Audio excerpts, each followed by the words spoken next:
They told me to sit down and be quiet. At my own husband's estate dinner. Can you believe that? They looked at me like I was just the widow, like I hadn't spent my whole life building this family from nothing. I didn't argue.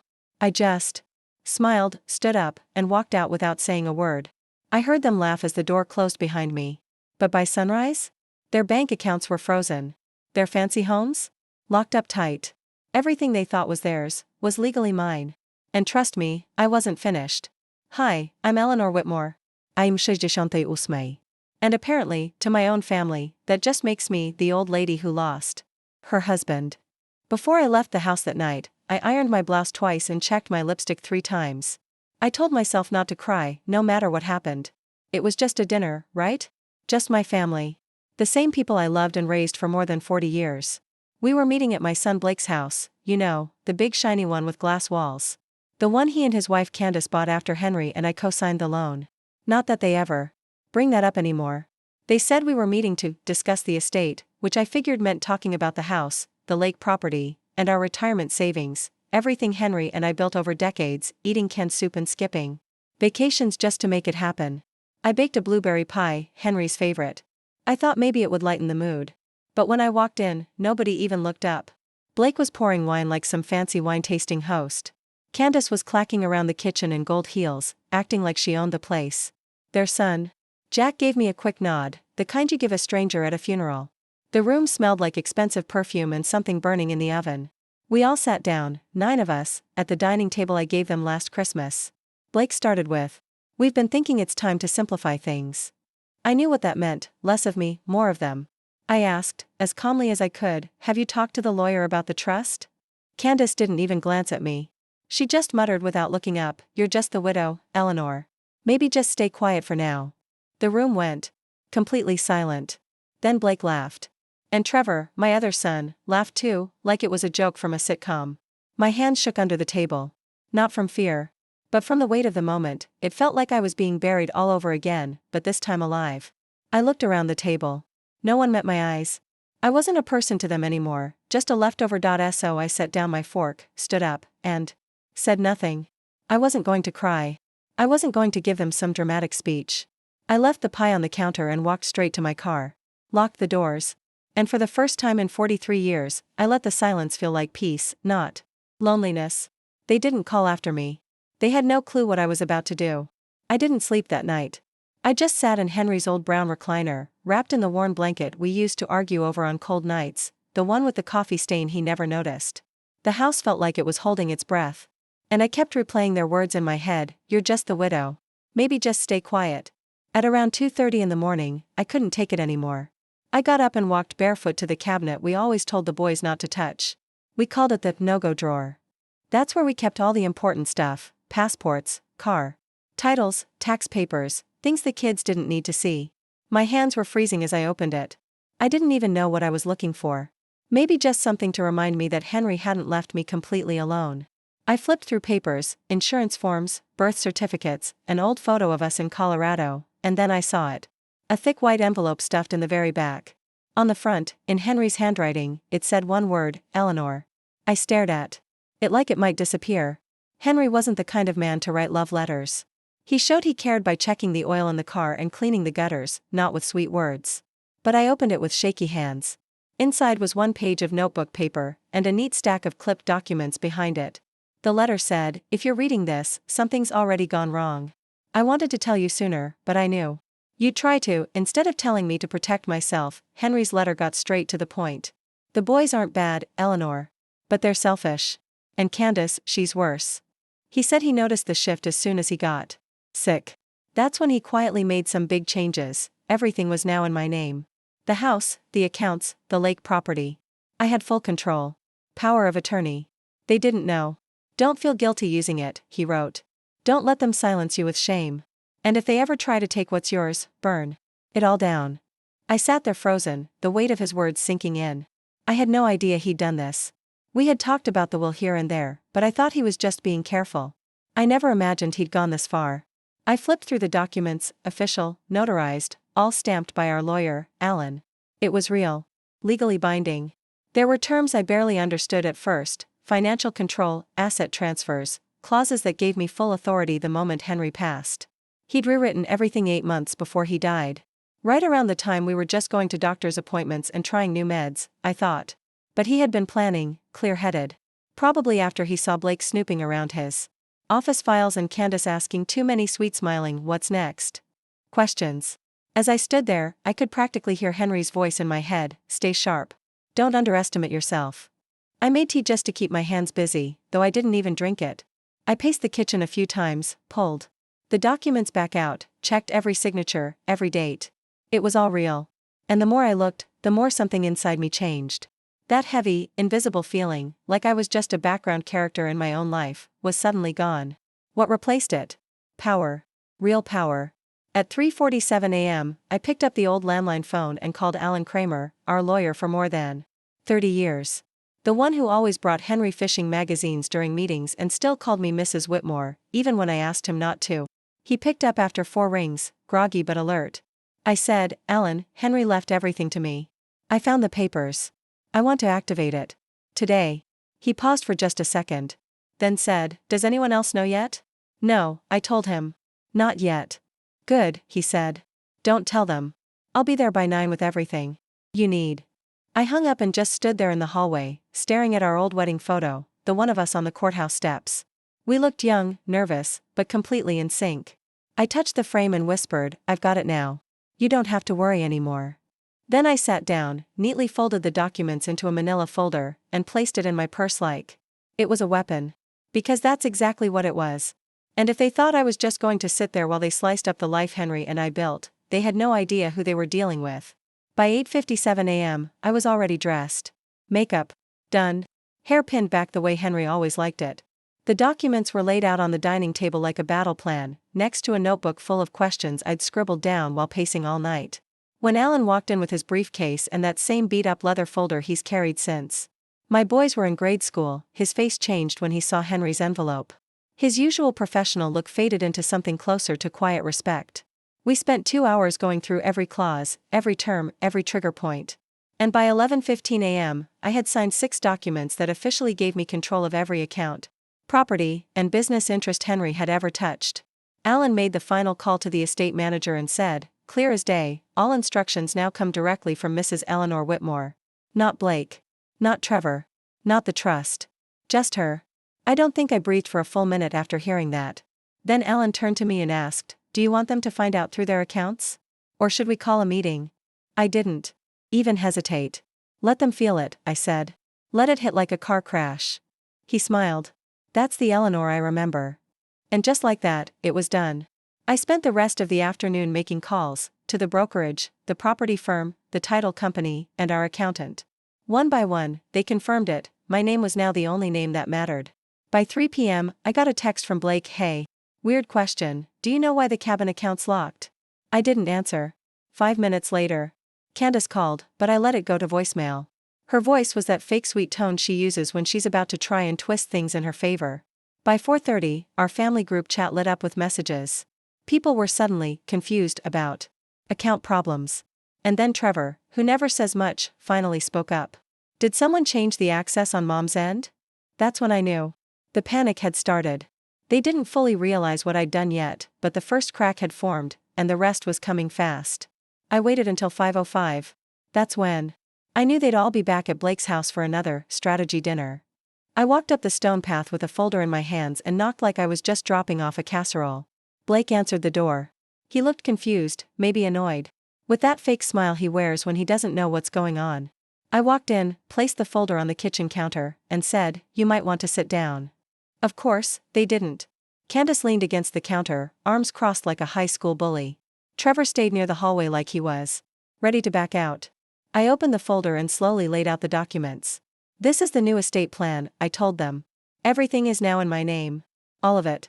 Silence. Not the kind where people are stunned, but the kind where they think they still have a trick up their sleeve. Blake scoffed and said, "You can't just move money around without the trust board." I looked him right in the eye. "There is no trust board," I said. "Henry dissolved it last year. You didn't read the fine print." Candace leaned in, long nails tapping the paper like she was scanning for a way out. "There's no way this is binding," she muttered. That's when I handed her the final document, the notarized copy with Alan's signature and the official stamp. She froze. I stepped back and said, "This isn't a negotiation. This is a notification. As of this morning, none of you have any legal claim to anything." They didn't move. Didn't speak. It was the first time in years that room had been quiet while I stood in it. I turned to the door, paused, and added, "Next time you want to discuss my future, you'll need to make an appointment." I didn't slam the door. Didn't give a speech. Didn't cry. I just walked out of the house Henry and I paid for, leaving them behind, choking on the control they thought they had. The next morning, I was in my kitchen, making coffee like I always do. The old drip machine rattled and hissed like it was barely holding on. Before I even checked my phone, I could feel it, something in the air, like pressure before a storm. 5 missed calls from Blake. 3 from Candace. 1 from Trevor, who, of course, waited until the fallout started before poking his head out. I ignored them all. Sat down with my coffee and watched the steam rise from the mug. I wondered if any of them had even slept the night before. Honestly, I kind of hoped they hadn't. Around 9:12, Blake finally sent a text. It wasn't angry this time. Just lost. "Can we just talk?" That told me everything. They were unraveling. By noon, Alan called to let me know Blake had tried to log into 2 accounts from his business laptop. Both attempts were flagged and blocked. I told Alan, "Good. Let him dig." An hour later, Candace showed up on my porch without warning. She had on big sunglasses, like I wouldn't recognize her through tinted plastic and lip filler. I didn't invite her in. She stood there like she was about to deliver bad news to a neighbor she didn't like. "Eleanor, we're all a little confused here," she started, smiling tightly, voice sugary and stiff. "Why would Henry do this behind everyone's back?" I looked her right in the eye and said, "Maybe because he knew what you'd do. In front of it." She flinched like I'd slapped her. I added, "You should leave. This is trespassing." She tried to throw out some half-threat about lawyers, but I closed the door before she could finish her sentence. 10 minutes later, Trevor called. His voice was low, like he didn't want his wife to hear him. "Mom, I didn't know about any of this," he said. "I thought the trust was automatic. I didn't even know Blake and Candace were pushing for control." I could hear the guilt in his voice, or maybe it was just fear of being cut off. I told him, "You had every chance to ask me. You didn't." "That silence? That's your signature." He didn't say a word. Just hung up. That night, I cooked dinner for myself: roasted chicken, garlic mashed potatoes, green beans with a squeeze of lemon. A proper meal. Because I was done nibbling on scraps while other people feasted on my sacrifices. As I poured a glass of wine, the landline rang again. This time it was Ava, Blake and Candace's 17-year-old daughter. The only one in that whole house who ever truly looked me in the eyes. At dinner one evening, my granddaughter looked me right in the eyes. Her voice was soft and shaky. "Grandma," she said, "I don't know what's going on, but Mom and Dad are freaking out. They said money is missing, and there's a problem with the house. Are you okay?" That question hit me harder than anything else. I felt my heart melt a little. I told her gently, "I'm okay, sweetheart. You didn't do anything wrong." She paused, then whispered, "I miss Grandpa. He would have hated this." I swallowed the lump in my throat and told her the truth. That's why he took care of things before they got worse. After we hung up, I sat alone at the table. It was so quiet. For the first time since the funeral, I felt something different, not sadness, not anger. I felt clear-headed. Henry, my husband, had seen this disaster coming. Now the rest of them were scrambling, completely unprepared. Blake had lost access to the accounts he thought were his. Candace had no claim to the house she bragged about. To her yoga friends. Trevor, who always stayed quiet, was finally starting to realize that silence doesn't mean innocence. And Ava, sweet Ava, the only one with any heart left, was stuck in the middle of all this mess. But this was just the beginning. People like them don't give up. They twist, they panic, they look for ways around the truth. But what they didn't know yet was that I wasn't just a sad old lady anymore. I was the wall between them and what they wanted. If they were going to come for me, they better be ready for what's next. 2 days after I shut the door on Candace without saying a word, Alan called again. His voice sounded different this time, serious. "There's something you need to see," he said. An hour later, I was sitting in his office, the same place. Henry and I used to go every spring to sign papers and sip bad coffee from tiny chipped mugs. Alan handed me a folder. I opened it, confused at first, just pages and pages of bank records, loans, and money transfers, all with Blake's name on them. "He used your husband's business credit as collateral," Alan explained. "About $500,000, maybe more. And he signed them as a partner, but that partnership ended when Henry died. These are fraudulent." My hands turned cold. I flipped through the papers again, slower this time. That shiny new SUV Blake bought. The fancy kitchen remodel. The ski trip they claimed friends paid for. All of it was paid with money that wasn't his. He did this while Henry was still sick. I asked, barely able to get the words out. Alan nodded. The first transaction was just 2 weeks after Henry's surgery. I stared at the numbers until they didn't look like numbers anymore. They looked like betrayal, deep, rotten betrayal. Alan leaned forward. We can press charges if you want, or we can let the pressure build and watch him squirm. Your call. I didn't answer right away. I needed time to breathe. I drove home in silence, no music, no stops. Straight to Henry's study, still the way he left it. I opened the old leather journal he used during tax season, hidden behind some encyclopedias. And there it was, his handwriting, calm and neat, on one of the last pages, check Blake's withdrawals. Looks fishy. Ask Alan. He knew. Henry had seen it, maybe not the whole thing, but enough. He never got the chance to fix it. Now it was up to me. That night, I didn't sleep. I sat at the kitchen table with all the papers spread out like a jigsaw puzzle. The proof was right there, my own son had stolen from us, while we were struggling with hospital visits and chemo. I wanted to scream. But I didn't. I just made a new folder and labeled it firewood. Then I started writing down every step I could take. What assets could I sell? What debts could I collect? What investments could I freeze, especially ones Blake might still be tied to? The next morning, I called Alan. Don't press charges yet, I said. Let him stew. I want him broke before he's scared. That same day, I called the estate accountant, Peter, a man I hadn't seen since Henry's retirement party. I asked him straight out, did you know this was happening? He didn't deny it. I had concerns, he admitted. But your name wasn't on anything. My hands were tied. I looked at him and said, well, now they're not. Let's get to work. Alan talked for over an hour. He told me about strange money movements, red flags he'd noticed for years but couldn't dig into without my permission. He said Blake had likely racked up a mountain of debt, thinking that once Henry passed, he'd inherit everything and clean up the mess after. It wasn't just greed, it was pure arrogance. Blake never imagined I'd be the one holding the reins when the dust settled. That night, I sent Blake one short message: you might want to get a lawyer, an accountant, and a very cheap apartment. He didn't reply. He didn't have to. The silence said enough. I could already feel everything he thought was his slipping away, right through my fingers. 3 days later, they invited me to the family barbecue like nothing had happened. Like we hadn't just flipped the whole family tree upside down and shaken out every rotten branch. Honestly, I wanted to stay home and let them sit in their lies. But then I thought, sometimes silence isn't power. Showing up is. So I went. I wore the pearl earrings Henry gave me for our 30th anniversary. I brought a bottle of expensive red wine, one I knew none of them could afford now. The backyard looked fake.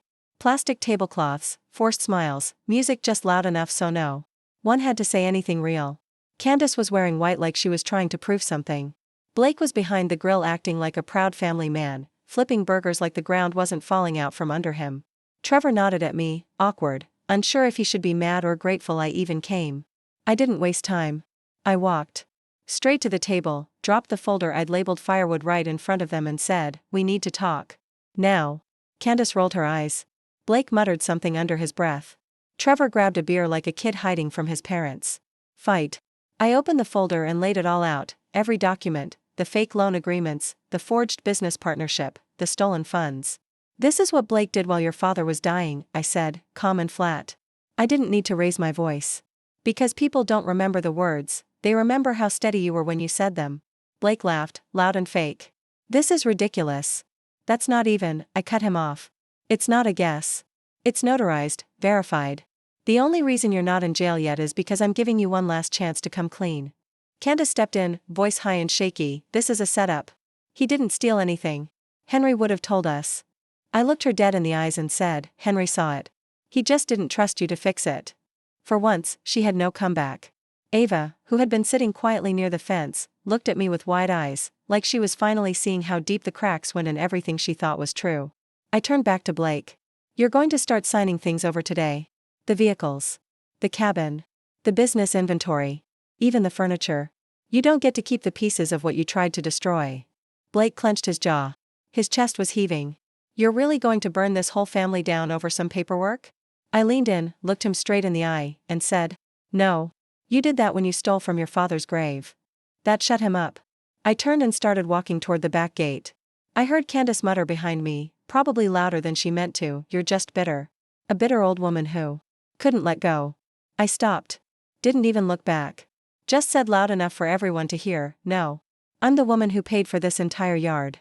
And I just decided you're not invited back into it." Then I walked out. When I got home, I poured myself a glass of that wine and sat on the porch, watching the sun disappear behind the trees.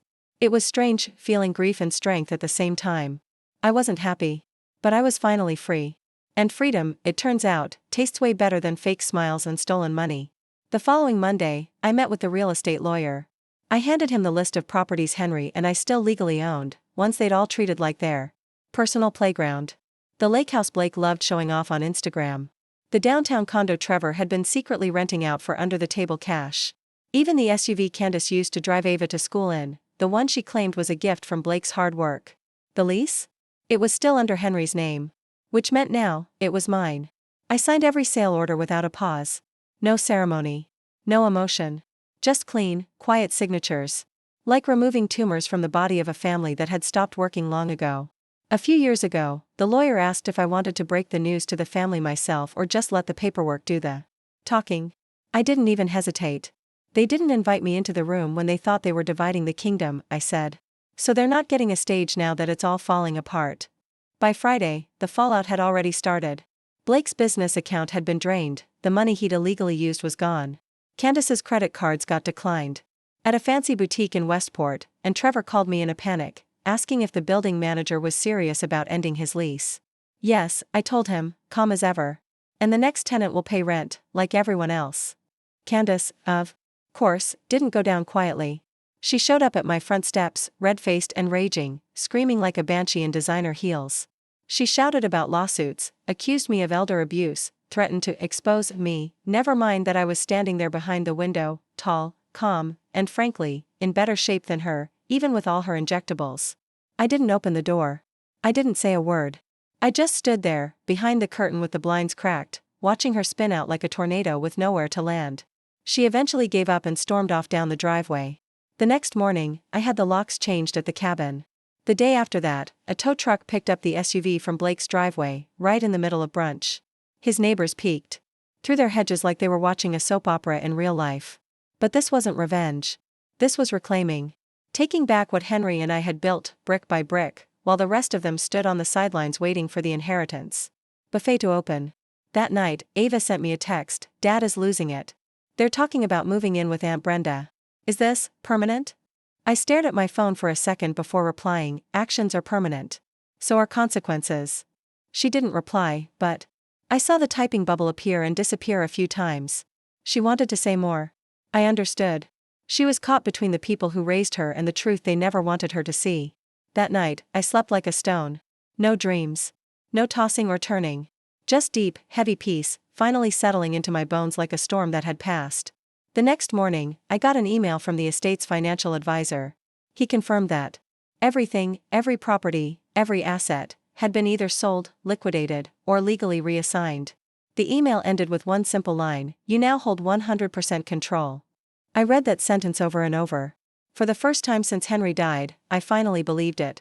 I was halfway through my morning toast when the doorbell rang. Before I could even peek through the window, I saw a white envelope slide under the door. No return address, just my name in shaky handwriting. For a moment, I thought maybe it was from Ava. Something personal, something she didn't want to say over text. But when I opened it, what fell out stopped me cold. It was a copy of a psychiatric recommendation form, with one line circled in red highlighter, "Capacity evaluation recommended." It wasn't signed. But I knew exactly what it meant. I'd seen enough of Henry's legal work over the years to recognize this kind of setup.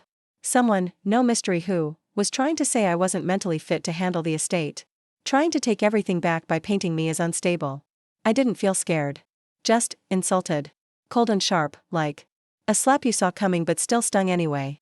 They weren't brave enough to face me, so now they were trying to hide behind forged paperwork.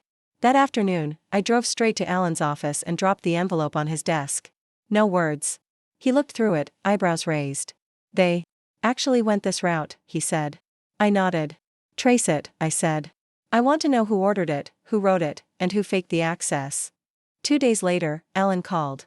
His voice had an edge I'd never heard before. "It was Candace," he said. She'd gone to a notary she knew, someone who owed her a favor, and tried to backdate the document. But one of the notary's assistants turned over emails. Apparently, she didn't appreciate being asked to help commit a felony on a Sunday morning. Press charges, I said. Already in motion, he replied. That evening, a sheriff's car pulled into Blake's driveway. They were loading groceries into a borrowed sedan when it happened. The neighbors came out like flies to honey.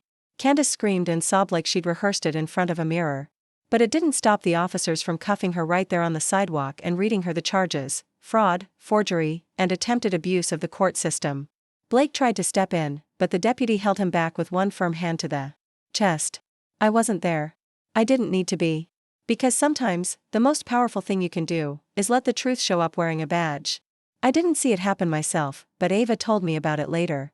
She said Candace tried to blame everything on me, said it in a quiet voice, like even she felt awkward repeating it. She said it was your fault, Ava whispered. But no one believed her. Not even Dad. That's when I told Ava something I'd been keeping to myself for a long time: some people don't fall apart in one big moment. They rot slowly from the inside, until all that's left is noise and chaos. She didn't say anything back. But I could hear her breathing quietly on the phone. And for the first time, it felt like maybe, just maybe, someone in that house was finally starting to see things clearly. Later that night, I made myself a drink and pulled out the old photo album. The one Henry used to flip through whenever he missed the boys. I looked at their tiny faces, not because I missed them, but to remind myself that I once did. I loved them back then. You don't make the choices I made out of hate. You do it because you're the only one who remembers how much work it took to build everything. And if that means dragging your own son's wife into court to protect it, then so be it. Candace thought I'd be too old, too tired, or too ashamed to fight back. She bet everything on the idea that I'd stay quiet and let her get away with it. But she didn't understand. I stopped being afraid the moment they told me to sit quietly in a corner of the house I paid for. I was done being polite. And this time, I was going to finish what I started. The court hearing didn't last long. It was fast and harsh, just like the mess she tried to cause. I didn't even go. Alan sent me a short text afterward: she took a deal. That said it all. Of course she folded. She knew the risks. Her personal email was tied to forged documents, and the notary's assistant had already agreed to testify in exchange for immunity. She avoided jail, but she still ended up with a criminal record and a fine big enough to knock the wind out of her finances. After that, Blake went quiet. No more threats. No more sweet talking. Not even a word to defend her. Just silence, the kind that tells you someone finally realized the floor under them is gone. The week that followed wasn't about revenge anymore. It was about getting my life back in order. I had taxes to handle, properties to sell, and some big decisions to make about what all of this had really meant. I never wanted to hoard everything like some greedy dragon. That was never the goal. I just wanted to protect what was ours, what Henry and I worked so hard to build. Not what others thought they automatically deserved. So I picked up the phone and called Peter, our estate accountant. I told him to transfer the small yellow house just outside of town, the one with the porch swing and those shutters Henry always said reminded him of his grandma's place, into Ava's name. She didn't ask for it. She didn't expect it. But she was the only one who never tried to play games with me. The only one who looked me in the eye when things got hard. And I wanted her to have something real. Something no one could ever take away from her. She cried when I told her. Not big, loud tears, but soft, stunned ones. Like something inside her finally broke free. I don't deserve this, she said in a whisper. And I told her, you do. Because you never faked anything. That same week, I started something I'd been thinking about for a long time. A grant. Something called the Henry Whitmore Second Chance Fund.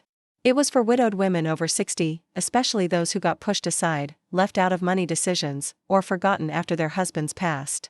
I didn't want my name on a wall or a fancy award. I just wanted something that would outlive the pain. Before the website was even finished, we got our first application. A handwritten letter from a woman in Kentucky. Her kids had drained her bank account the day after her husband's funeral. I read it, took a deep breath, and approved her within 2 hours. One night, while sorting through more papers, I found something tucked inside Henry's old retirement binder. It was a dry cleaning receipt, and scribbled on the back, in his handwriting, were these words: "Make sure Eleanor knows she did it all." I just stood beside her. I didn't cry. I just folded the paper gently and placed it in the top drawer of his desk, right next to the will, the house keys. And P.by Friday, I had closed the last fake account Blake used for his phony business, donated the leftover inventory to a local startup group, and sent a cease and desist to the last law firm foolish enough to still answer his calls. The rebuild wasn't exciting. It wasn't easy. But it was mine. Mine and Henry's. No longer weighed down by the greedy ghosts of people who shared his blood, but not his honor. And for the first time in what felt like forever, I felt whole again. I was sitting on my front porch, sipping a hot cup of coffee while the workers finally replaced the old, broken fence we'd been ignoring for years. That's when it hit me, I wasn't just trying to survive anymore. I was rebuilding my life, piece by piece, on my own terms. Not long after that, I found myself standing in front of that same long, shiny table. The one where they had told me to sit down and be quiet just a few weeks earlier. Only now, everything felt different. I was stronger. And they? They looked like they were barely holding it together. For the first time, I didn't feel a bit of guilt about it. Blake had sent the invitation himself. He tried to make it sound casual, some nonsense about reconnecting and resetting, like everything that happened was just a technical glitch we could fix over burgers and fake apologies. I didn't go to forgive anyone.